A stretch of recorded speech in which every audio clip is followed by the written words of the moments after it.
La llebre i la tortuga, una lliçó sobre perseverança i amistat en el cor del bosc. Vet aquí que una vegada hi havia, en un bosc molt bonic i tranquil, una llebre molt ràpida i una tortuga molt simpàtica. La llebre sempre es vantava de ser l'animal més veloç de tots i li encantava presumir davant dels altres animals.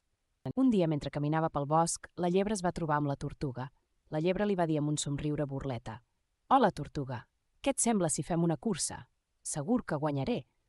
La tortuga, que era molt tranquil·la i assenyada, li va respondre: «D'acord, llebre, fem la cursa, però recorda, no sempre guanya qui és més ràpid». La llebre va esclatar a riure. «Ah, ja veurem».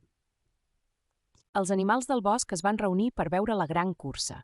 L'esquirol va fer de jutge i va marcar la sortida amb una branca. A les seves posicions. Preparats, llestos, ja.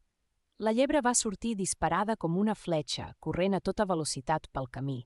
La tortuga, en canvi, va començar a caminar a poc, pas a pas, sense pressa però sense pausa. La llebre va córrer tan i tan ràpid que aviat va deixar la tortuga molt enrere. En veure que la tortuga encara era lluny, la llebre va decidir aturar-se un moment per descansar sota l'ombra d'un arbre. Estava tan segura de la seva victòria que va pensar: «Em prendré una petita migdiada. Quan em desperti encara tindré temps de guanyar la cursa». Així que la llebre es va dormir sota l'arbre, somiant amb el seu triomf. Mentrestant, la tortuga continuava avançant, pas a pas, sense aturar-se ni un moment. Els animals del bosc animaven la tortuga. «Endavant, tortuga! Tu pots!» La tortuga somreia i continuava caminant, confiant en el seu esforç constant.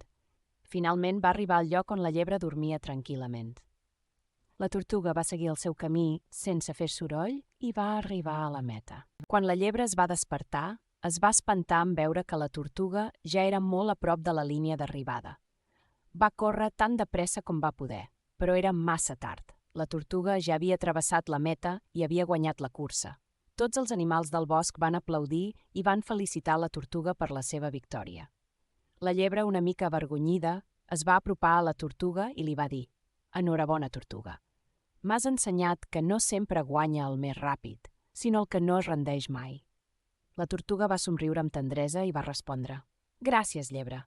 L'important és fer-ho el millor que podem, pas a pas, i no perdre mai l'esperança». I així, la llebre i la tortuga es van fer amigues, i tots dos van aprendre una lliçó molt valuosa sobre l'amistat i la perseverança.